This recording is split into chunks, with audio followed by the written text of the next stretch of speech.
할렐루야. 3월 17일 목요일 새벽 예배를 함께 올려드리겠습니다. 먼저 사도신경으로 우리의 신앙을 고백드리겠습니다. 나는 전능하신 아버지 하나님, 천지의 창조주를 믿습니다. 나는 그의 유일하신 아들, 우리 주 예수 그리스도를 믿습니다. 그는 성령으로 잉태되어 동정녀 마리아에게서 나시고 본디오 빌라도에게 고난을 받아 십자가에 못 박혀 죽으시고 장사한 지 사흘 만에 죽은 자 가운데서 다시 살아나셨으며 하늘에 오르시어 전능하신 아버지 하나님 우편에 앉아 계시다가 거기로부터 살아있는 자와 죽은 자를 심판하러 오십니다. 나는 성령을 믿으며 거룩한 공교회와 성도의 교제와 죄를 용서받는 것과 몸의 부활과 영생을 믿습니다. 아멘. 기도하겠습니다. 사랑과 은혜가 풍성하신 만군의 주 여호와여, 이 시간도 예배자로 서게 하셔서 주님께 나와 기도하며 고백하며 나아갑니다. 우리의 마음과 생각을 정해주시고 주님께서 우리를 향한 그 선하시고 온전하신 뜻이 무엇인지를 잘 분별케 하여 주시옵소서. 말씀을 전하는 자, 듣는 자 모두가 성령으로 충만케 하시고 주님 인도하심 따라 아멘으로 화답하며 순종하는 이 시간 되게 하여 주시옵소서. 감사드리며 이 모든 말씀을 우리를 원하신 예수님의 이름으로 기도드렸습니다. 아멘.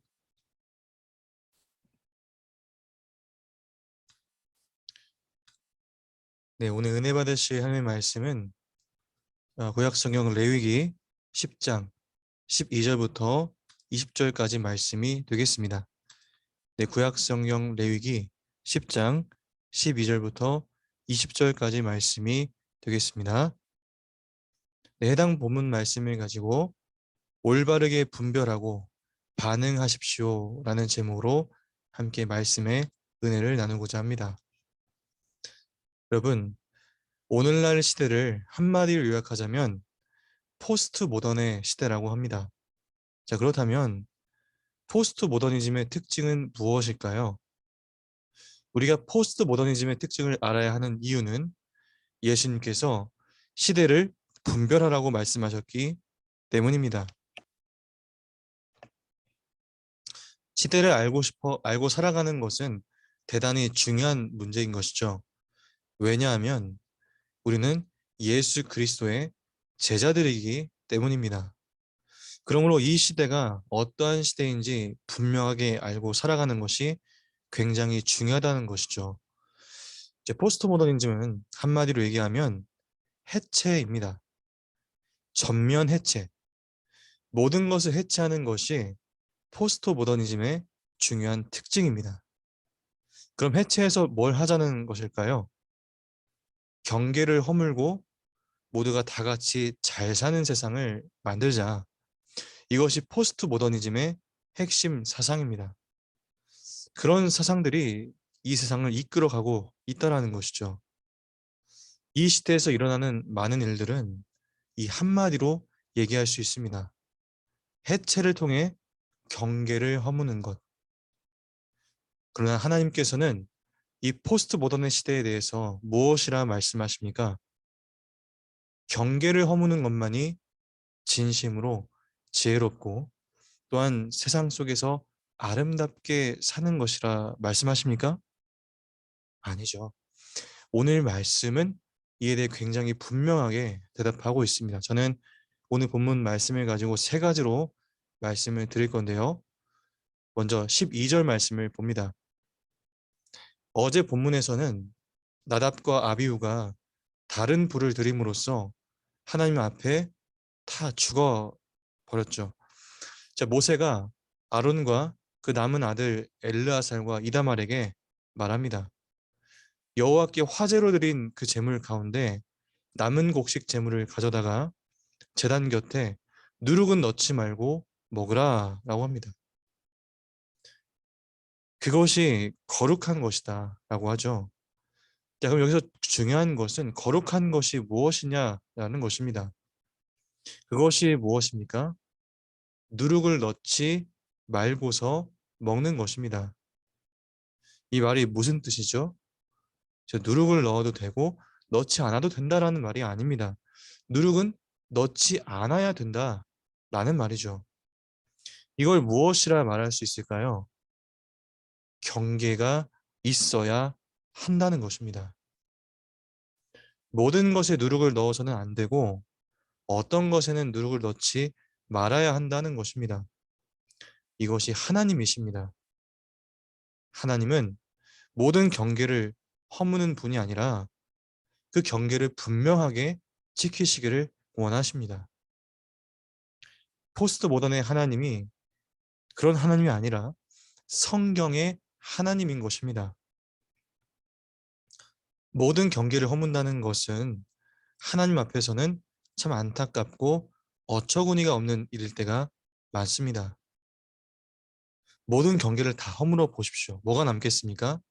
공허와 혼돈만이 남습니다. 자, 우리가 창세기 1장을 보시면 공허와 혼돈 가운데 경계를 짓기 시작합니다. 분리하시고 결합하시면서 하나하나 만들어내십니다. 창조의 행위 자체는 분리하기와 결합하기가 함께 이루어진 복합적인 행위입니다. 경계를 그렇게 만들어가는 것이죠. 이 경계를 허무는 것이 아니라 그 경계 안에서 조화롭게 살아가도록 하십니다. 경계가 분명하게 있으신 하나님이신 줄 믿습니다. 이어서 13절을 봅니다. 여러분은 그것을 거룩한 곳에서 먹어야 한다 라고 명령형의 형태로 되어 있습니다. 왜 명령합니까? 지켜야 된다는 것이죠. 아무 곳에서 먹는 것이 아니라 지정된 곳, 거룩한 곳에서 먹어야 한다라는 것입니다. 하나님께서는 이 경계를 분명하게 제시하고 계십니다. 14절부터 15절도 마찬가지죠. 14절과 15절을 보시면 정결한 곳에서 먹어야 한다고 말씀하십니다. 무슨 말이죠? 경계가 있다라는 것입니다. 명령하신 대로 행하는 것이라고 말씀하십니다. 자, 이 첫 번째 메시지는 경계가 있다라는 것이요. 그리고 그 경계를 허물면 죽음의 길로 갈 수 있다. 아니, 간다라는 것입니다. 두 번째 메시지입니다. 경계가 무너질 수 있다는 것입니다. 우리가 16절과 17절을 보시면요.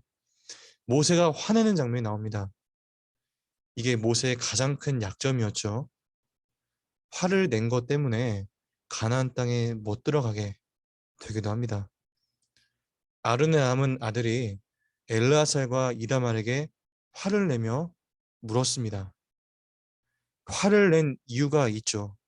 속죄 제물을 먹어야 하는 경계가 있는 것인데 거기서 먹지 않고 다른 곳에서 먹었다는 말을 합니다. 경계가 무너진 것이죠. 그럼 그 무너진 것에 대해 가만히 있는 것이 맞는 것인가요? 이것에 대해 좌시하는 것이 아닙니다. 모세는 이들에게 화를 내죠. 무너졌으면 무너졌다고 말하는 것입니다. 진실을 말하는 것이죠. 대단히 어렵지만 그것을 말할 수 있는 용기가 여러분들에게 있기를 바랍니다. 여러분은 아니, 무너졌으면 무너졌다고 말할 수 있는 용기, 정말 그런 용기가 있습니까? 아니면 부러졌어? 나랑 뭔 상관이야? 여러분, 무관심만큼 무서운 적은 없습니다. 무관심은 그것을 문화로 만들어버려요. 모세는 절대로 무관심해 하지 않았습니다. 화를 냈죠. 감정을 표현했습니다. 거기에 관심이 있으니까 화가 나는 것이죠. 여러분, 관심이 없는데도 화가 납니까? 그 사람이 그 일이 나와 무슨 상관이 있습니까? 그렇게 됐을 경우에는 아무런 감정이 들어갈 여지가 전혀 없다라는 것이죠. 근데 왜 화를 냅니까? 관심을 갖고 있기 때문입니다. 여러분, 우리가 합당한 분노에 대해서는 화를 낼 줄도 알아야 합니다. 저와 여러분이 건강하게 화를 낼 줄 알기를 바랍니다. 그럼 세상이 많이 바뀔 것입니다. 두 번째 메시지인데요. 무너질 수 있다. 그에 대해 여러분의 건강한 감정을 표현할 줄 아셨으면 좋겠다라는 것입니다. 마지막 세 번째 메시지입니다. 그것은 대답하라는 것입니다. 19절과 20절 이제 끝절을 보시면 모세가 화를 내면서 합당한 근거와 내용들을 얘기하니 아론이 그것을 들었습니다. 아론이 모세에게 대답했고, 오늘 그들이 여호와 앞에서 자신들을 위한 번제물과 속죄제물을 냈지만 내게 이런 일이 생겼소. 그런데 내가 오늘 그 속죄제물을 먹었다면 여호와께서 선하게 보셨을까요? 즉 나도 하나님을 생각해서 그렇게 했다는 것입니다. 자, 그런데 중요한 것은 아론이 모세에게 묵묵부답을 하지 않고 어떻게 했습니까? 대답했다라는 것입니다. 모세가 화를 내는 것에 대해 대답했다는 것이죠. 할 말이 있었다는 것입니다. 변명했다는 것이 아니라 솔직하고 자기가 알고 있는 내용으로 대답했다는 것입니다. 우리가 보통 모세와 같은 사람들이 화를 낼 때 쫄잖아요. 대답할 것을 대답하지 않잖아요. 또 대답할 것을 대답 못하지 않습니까? 그러나 아론은 대답을 했다는 것입니다. 여러분들에게 할 말이 있으면 할 말을 하시면 하나님께서 그 사람을 통해 놀라운 일들을 행하실 줄 믿습니다. 20절을 보세요. 모세는 이 말을 듣고 만족했습니다. 화가 풀린 것이죠. 상대방의 화를 푸는 것은 묵묵부답이 아니라 분명한 대답인 줄 믿습니다. 여러분, 제가 세 가지 말씀을 드렸어요. 첫 번째, 경계가 있다. 그러므로 경계를 지키며 살아라 라는 것. 두 번째, 무너짐이 있을 수 있다. 그럼 그 무너짐에 대해 감정을 표현하라. 세 번째, 대답을 해라. 그럼 그 대답을 통해서 정말 오해에서 감정을 나타냈던 그 감정이, 그 사람이 그 감정을 풀어낼 수 있다라는 것입니다. 이 메시지 세 가지 내용들을 기억하시면서 오늘 하루 주어진 삶을 하나님께 주신 지혜로 잘 분별하여서 올바르게 분별하고 올바르게 반응할 수 있는 우리 모두의 삶이 되기를 간절히 축원을 드립니다. 제가 기도하겠습니다. 사랑의 하나님, 그 은혜와 크신 사랑을 감사드립니다. 이 시간 저에게 허락하신 은혜를 따라서 감사와 기쁨과 영광을 올려드립니다.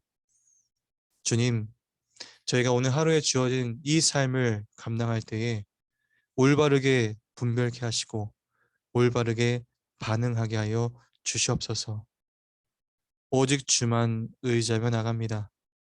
인도하시고 붙잡아 주시옵소서. 함께 하시고 인도하실 주님을 찬양합니다. 감사드리며 이 모든 말씀을 우리를 권하신 예수님의 이름으로 기도드렸습니다. 아멘. 주기도문으로 모든 예배를 마치도록 하겠습니다. 하늘에 계신 우리 아버지, 아버지 이름을 거룩하게 하시며 아버지의 나라가 오게 하시며 아버지의 뜻이 하늘에서와 같이 땅에서도 이루어지게 하소서. 오늘 우리에게 일용할 양식을 주시고 우리가 우리에게 잘못한 사람을 용서하여 준 것 같이 우리 죄를 용서하여 주시고 우리를 시험에 빠지지 않게 하시고 악에서 구하소서. 나라와 권능과 영광이 영원히 아버지의 것입니다. 아멘. 각자의 자리에서 이 네 가지 기도 제목 놓고 기도하실 때 응답하시고 말씀하실 줄 믿습니다. 함께 기도하겠습니다.